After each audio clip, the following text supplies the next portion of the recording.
Et si les orques de Warhammer 40K étaient nietzschéens, j'entends le prouver aujourd'hui, générique. Oh, see, boys of green, red war trucks too. Alors tout part d'un short que j'ai vu de je ne sais plus quel créateur de contenu, mais qui disait que les orques étaient les grands vainqueurs de 40K parce que c'est un univers de guerre éternelle. Or, le but des orques, ce n'est pas de vaincre, c'est pas de partager une idéologie quelconque à ses adversaires, mais simplement de se battre. Leur but, c'est la guerre. Et donc ils vivent déjà dans une forme de paradis terrestre. Amor fati, nous disaient les philosophes de l'Antiquité, et Nietzsche le reprendra, aime ton destin.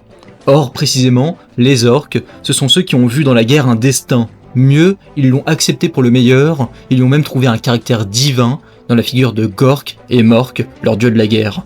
Gork, c'est le dieu de la guerre brutale, de la guerre armée. Ça se cogne à coups de massue, grosso modo. Mork, c'est la guerre stratégique, rusée, celle qui innove technologiquement pour raser son ennemi, c'est celle qui fait des avions. Du travail, encore du travail. Chez les dieux grecs, ça donnerait, à grands traits, Arès et Athéna. D'un côté la guerre virile, musclée, à la violence débridée, de l'autre, l'intelligence stratégique qui commande les formations, l'ordre et les ruses d'Ulysse. Heureux qui, comme Ulysse, a mené sa ouague. Mais à présent, voulez-vous, commentons les choses plus philosophiquement, ou plus métaphysiquement. Ce n'est pas moi qui le dis, c'est écrit dans le livre. Les orques, en effet, soutiennent que la guerre est éternelle. Or, c'est précisément ce que dit Nietzsche. Les rapports de force constituent, d'après lui, une loi cosmologique, une loi pour ce monde. Il y a des rapports de force économiques, si bien que certains vont verser dans la logorée de lutte des classes. Il y a des rapports de force au sein d'une même famille, au sens où les enfants vivent sous l'autorité de leurs parents et testent leurs limites. Il y a des guerres de religion.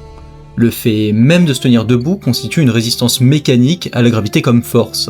Bref, des rapports de force, il y en a partout d'après Nietzsche, donc on ne peut pas faire les choquer quand un peuple vient en envahir un autre, quand il y a de la violence dans le monde.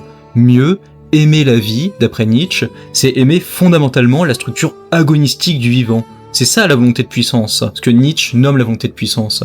Ce n'est non pas chercher la puissance comme un politicien qui chercherait le pouvoir, mais c'est plutôt se mouler dans les conflits structurels de l'existence et exercer ce trop-plein de force qui déborde en nous à la façon d'une rivière qui déborderait elle-même.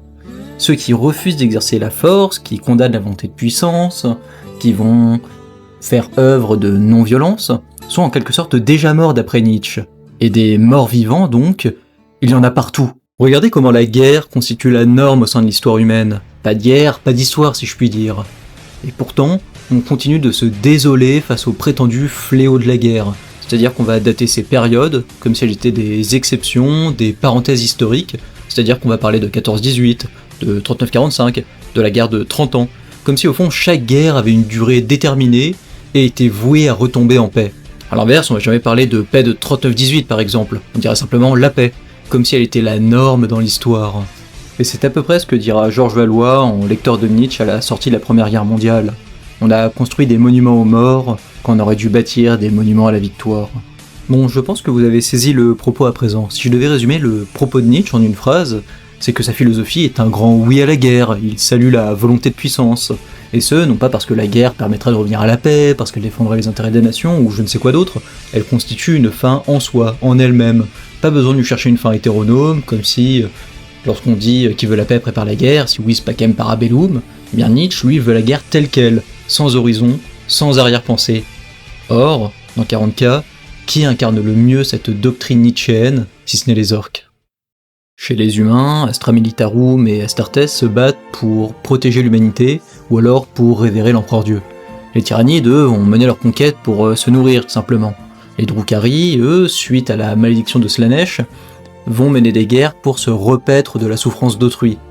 Les Taux, eux, mènent des guerres pour défendre une idée du bien suprême. Bref, on voit que chaque faction s'affronte pour une cause plus grande, et la guerre n'est qu'un moyen en vue d'une autre fin. Arrivent cependant les orques qui, eux, traitent la guerre dans une forme de gratuité. Non la guerre en vue de quelque chose, non, mais pour elle-même. Et c'est en ça que les orques s'avéreraient nietzschéens, en tant qu'ils ont fait de la guerre non un moyen, mais une fin.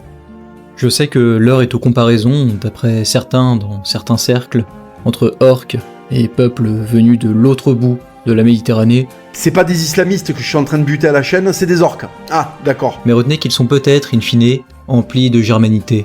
Nietzsche, philosophe du 19e, était bien européen. C'était Caesar, pour un épisode de Philosophie et Warhammer. N'oubliez pas de vous abonner, à très vite.